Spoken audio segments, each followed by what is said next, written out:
আসসালামু আলাইকুম, আমন্ত্রণ জানাচ্ছি চ্যানেল জুলাই 36 এর রাতের সংবাদ।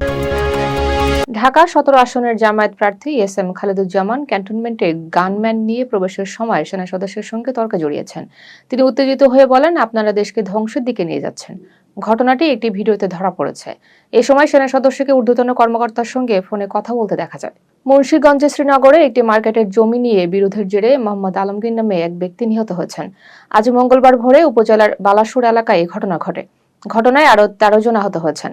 আহতদের মধ্যে 8 জনকে ঢাকা মেডিকেলে পাঠানো হয়েছে। আজ বেলা 11টার দিকে মৃতের স্বজন ও বিক্ষুব্ধ জনতা শ্রীনগর দোহার সড়ক অবরোধ করেন। সেখানে তারা আগুন জ্বালিয়ে বিক্ষোভ করেন। পরিবারের অভিযোগ, প্রতিপক্ষ রাতের আধারে জমি দখলের চেষ্টা করছিল। রাজধানীর তেজগাঁওয়ের 7 রাস্তা মোড় শিক্ষার্থীদের অবরোধে যান চলাচল প্রায় বন্ধ। তারা 10ম গ্রেডের উপর সহকারী প্রকৌশলী পদে ডিপ্লোমা ও বিএসসি প্রকৌশলীদের সমান সুযোগের দাবিতে আন্দোলন করছেন।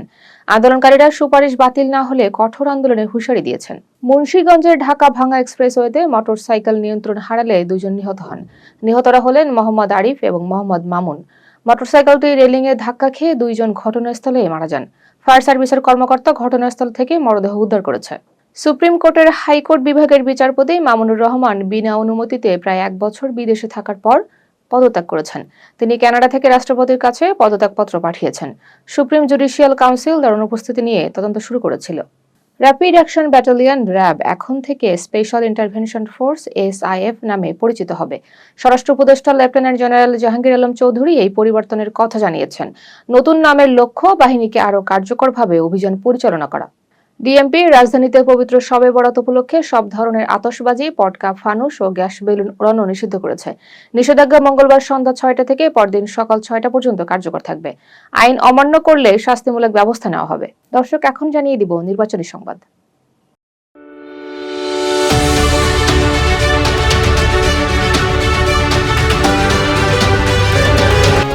জামায়াত আমির ডাক্তার শফিকুর রহমান কিশোরগঞ্জে নির্বাচনী জনসভায় বলেছেন, ছেলে মেয়েদের ভোট পাহারা দেওয়া হবে, অন্যের ভোটেও হস্তক্ষেপ রোধ করা হবে।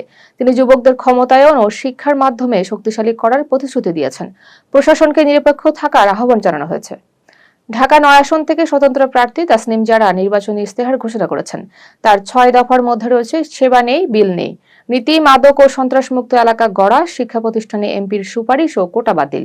মঙ্গলবার জানা গেছে তার ব্যানার ছিঁড়ে ফেলা হয়েছে এবং ফুটবলের পরিবর্তে অন্য একটি ব্যানার টানানো হয়েছে। তাসনিম জারা জানিয়েছেন, অনেস্ট রাজনীতি একা সম্ভব নয়, নেতাকর্মীদের অনেস্ট হতে হবে। প্রশাসনকে নিরপেক্ষ থাকার আহ্বান জানানো হয়েছে।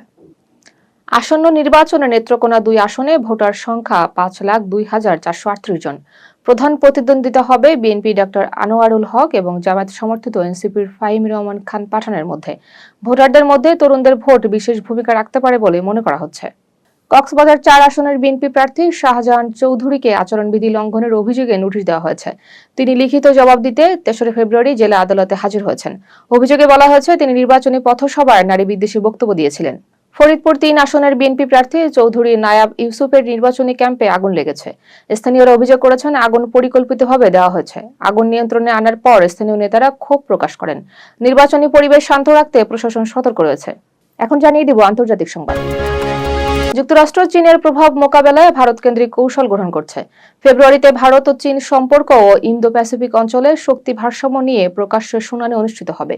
শোনা যাবে বাণিজ্য, প্রতিরক্ষা ও প্রযুক্তি খাতে ভারতের আত্মনির্ভরশীলতার কৌশল। ইরানের সর্বোচ্চ নেতা আয়াতুল্লাহ আলী খামেনি দেশজুড়ে বিক্ষোভের জন্য যুক্তরাষ্ট্র ও ইসরায়েলকে দায়ী করেছেন। তিনি বলছেন, মাহসা আমিনের মৃত্যুকে ব্যবহার করে বিদেশি শক্তি দেশ অস্থিতিশীল করছে। খামেনি নিরাপত্তা বাহিনীকে প্রশংসা করেছেন। কানাডার সাবেক মন্ত্রিসভার সদস্য বিল ব্লেয়ার হাউস অব কমন্স থেকে পদত্যাগ করেছেন। তিনি যুক্তরাজ্যে কানাডার হাই কমিশনার হিসেবে দায়িত্ব গ্রহণ করবেন। তার পদত্যাগে স্কারবোরোর রাজনীতিতে প্রভাব পড়তে পারে। ইরানের প্রেসিডেন্ট পেজেশকিয়ান যুক্তরাষ্ট্রের সঙ্গে পারমাণবিক আলোচনার অনুমোদন দিয়েছেন। আগামী শুক্রবার তুরস্কে 2 দেশের প্রতিনিধিরা বৈঠকে বসবেন। কিছু প্রতিবেশী দেশও অংশ নিতে পারে। পেজেশকিয়ান বলেছেন, আলোচনায় হুমকি বা অযৌক্তিক শর্ত রাখা চলবে না। মরক্কোয় টানা ভারী বৃষ্টিতে কাসার এল কেবিরে বন্যার আশঙ্কা করা হচ্ছে। নিরাপত্তার কারণে 50,000-এর বেশি মানুষ সরানো হয়েছে। নদীর পানি বেড়ে শহরের বিদ্যুৎ ও স্কুল সাময়িক বন্ধ হয়েছে। উয়েদ মাখাজিন বাঁধের অতিরিক্ত পানি পরিস্থিতি জটিল করেছে। সেনাবাহিনী উদ্ধার কাজে নেমেছে। হেলিকপ্টার ও যানবাহন ব্যবহার করে মানুষকে নিরাপদে সরানো হচ্ছে। দর্শক, এখন জানিয়ে দিব খেলাধুলা সংবাদ।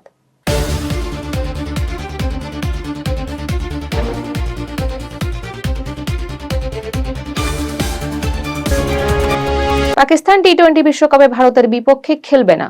হরভজন সিং এই সিদ্ধান্তকে নাটক হিসেবে আখ্যায়িত করেছেন। তিনি বলেন, পাকিস্তান তাদের আসল সাহস দেখাক এবং সিদ্ধান্তে অটল থাকুক।